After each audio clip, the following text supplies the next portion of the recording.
Uzi Meyerson, bonjour, merci d'être avec nous. Bonjour Lise. Alors nous retrouvons pour une deuxième émission notre invité d'il y a 15 jours, je cite, Edgar Laloum, qui est avec nous pour la sortie, à l'occasion de la sortie de son livre de réflexion, Les amandiers en fleurs de Jérusalem, paru aux éditions La Boîte à Pandore. Alors, bonjour Edgar Laloum, là bonjour. Nous sommes en studio, là directement.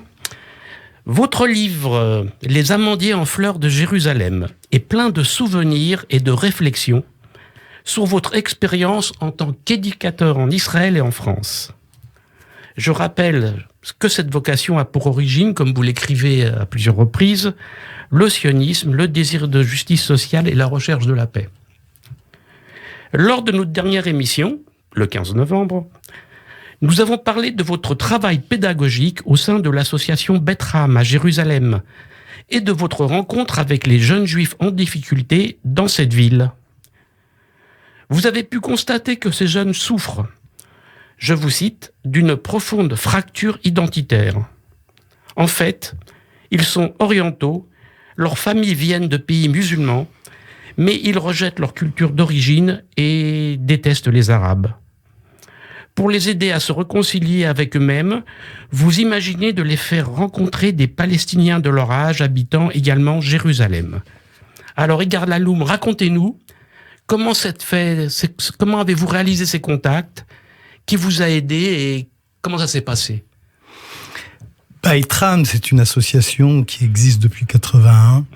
Nous étions toute une équipe. D'ailleurs, à l'origine, Beit Ram devait s'ouvrir dans un quartier qui était limitrophe avec la vieille ville de Jérusalem, parce que dès le départ, nous avions l'intention de faire rencontrer des jeunes Israéliens et des jeunes Palestiniens dans le quartier de Mousrara à Jérusalem.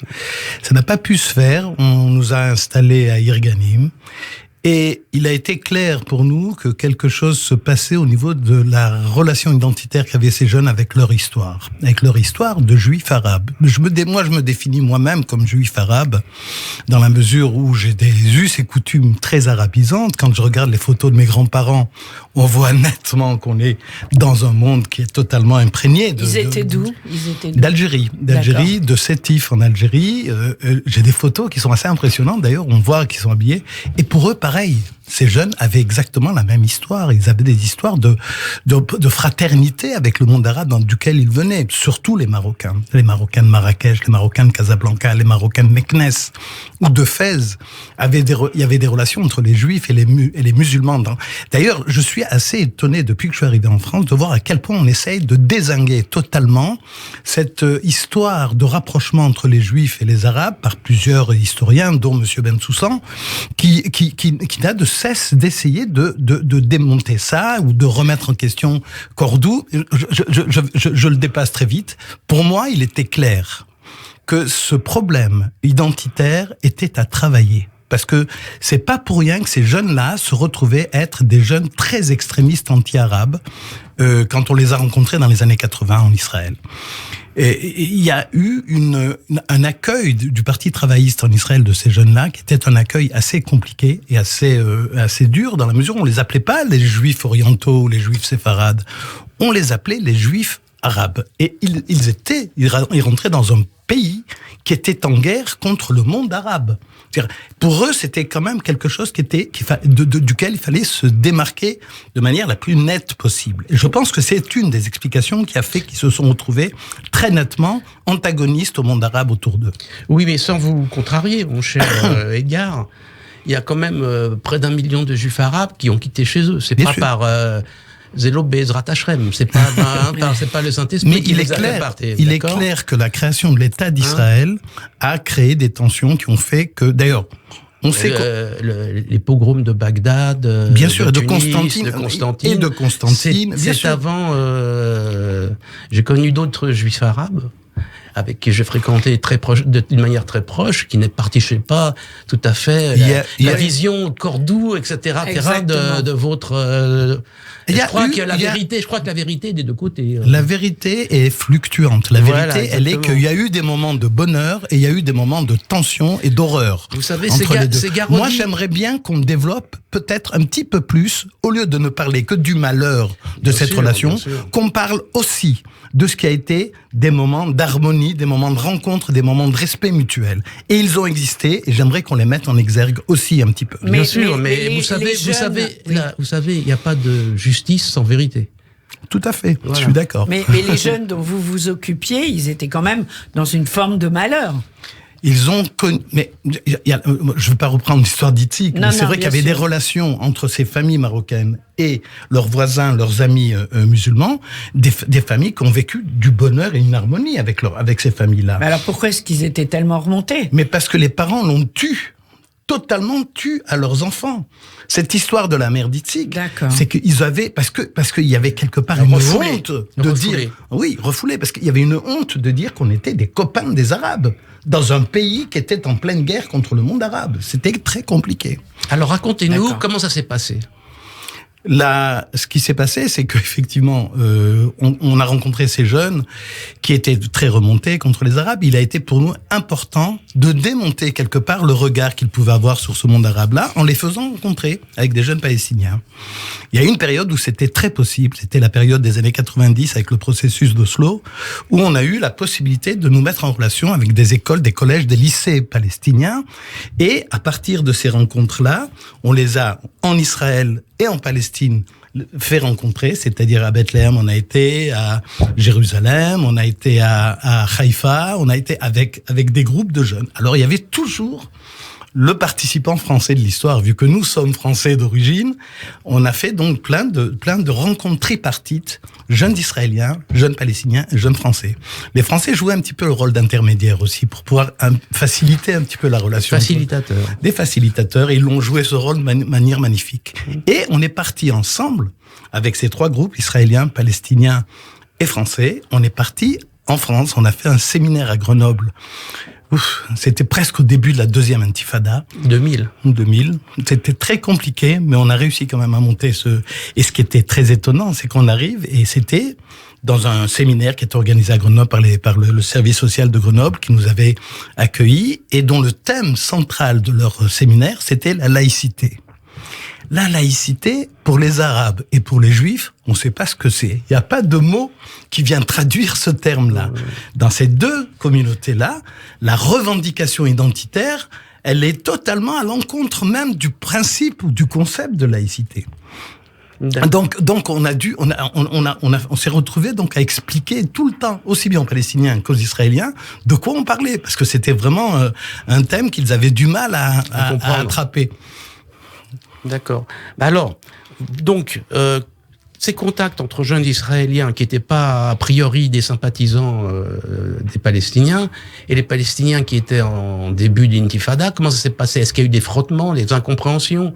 Comment vous avez fait pour qu'ils puissent se parler ? Parce qu'a priori, à l'époque, se parler, ça se passait pas très bien. Je vais pas vous cacher qu'on a eu très peur. Ah oui, quand on y allait, on n'y allait pas la main dans les poches en sifflotant. C'était, on les avait bien préparés et d'un côté et de l'autre. Les éducateurs s'étaient vraiment beaucoup rencontrés. Et à notre grand étonnement, très vite, les relations se mettaient en place. Je vous parle dans le bouquin de cette rencontre avec des jeunes filles israéliennes et palestiniennes qui sont retrouvées à Gennevilliers pour présenter un film, chacun de son côté. Quand ils sont arrivés là-bas, c'était un événement international, il y avait des Allemands, des Suédois, des Belges, et il y avait des Israéliens et des Palestiniens. Les Israéliens et les Palestiniens, les jeunes Israéliens et Palestiniens, qui devaient monter un film chacun séparément, se sont, sans nous le dire, retrouvés ensemble pour faire leur film en commun. Et il fallait voir la tête du maire de la ville de Gennevilliers, qui voyait ces deux jeunes filles-là, qui se tenaient la main pour présenter leur film, totalement émus de se retrouver devant une grande salle pleine comme ça pour présenter leur film. Ils avaient décidé de le faire ensemble parce qu'ils s'étaient retrouvés des accointances beaucoup plus fortes entre eux qu'avec les autres nations qui étaient là et qui étaient représentées. Et vous étiez au courant ? Mais moi, j'étais au courant au moment où ils allaient le présenter. Oui, c'est ça. Ils me l'ont dit à la fin. Alors que j'étais responsable et de la délégation israélienne, de la délégation palestinienne, qui est arrivée séparément.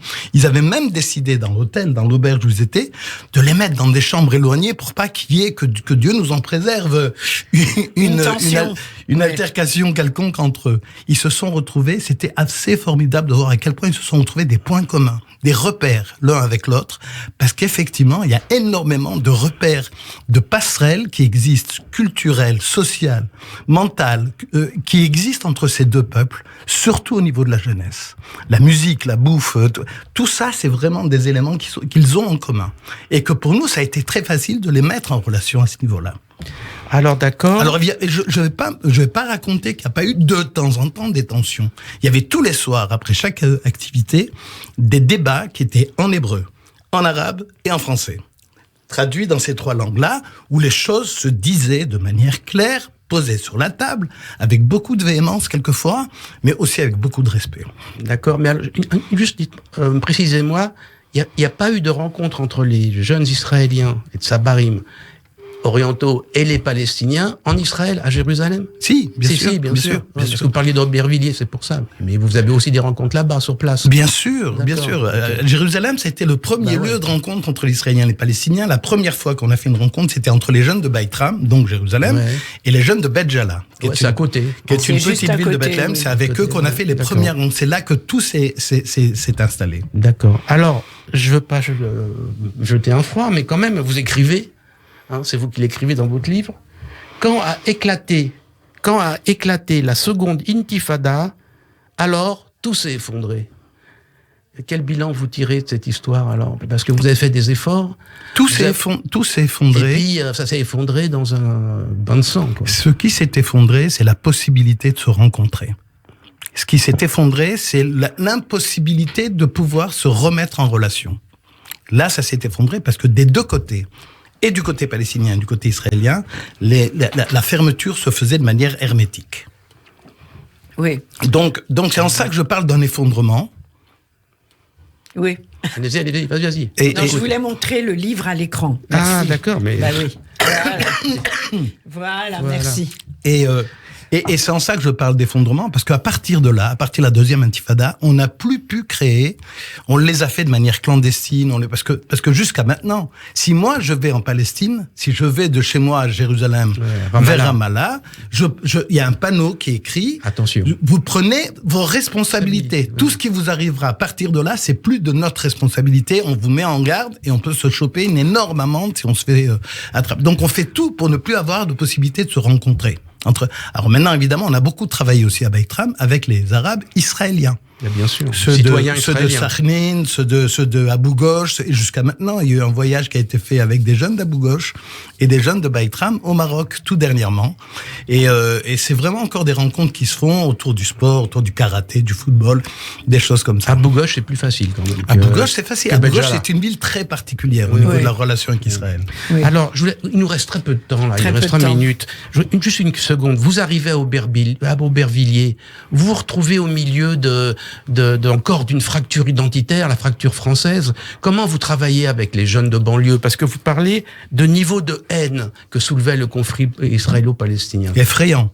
Effrayant, une haine effrayante. Mais il y a un truc énorme, extraordinaire. J'ai beaucoup travaillé avec les jeunes des banlieues, Aubervilliers, Pantin, Arcueil, Champigny. C'est tout un tas de lieux dans lesquels j'ai évolué depuis que je suis arrivé en France. Et ce qui était impressionnant, c'est à quel point ces jeunes se ressemblent. Pour moi, des fois même, je confondais Itzik avec Ibrahim, parce qu'ils se ressemblent même dans leur comportement, leur manière de parler, leur manière d'être. C'est absolument impressionnant. Voilà, c'est fini, Edgar. Voilà. Merci beaucoup. Les amandiers en fleurs de Jérusalem, parus chez La Boîte à Pandore. Merci beaucoup à tous les deux. Merci. Chronique pour la paix. Chanukah Sameach à tous. Chanukah Sameach. La fête de la lumière, et ça c'est important. C'est important.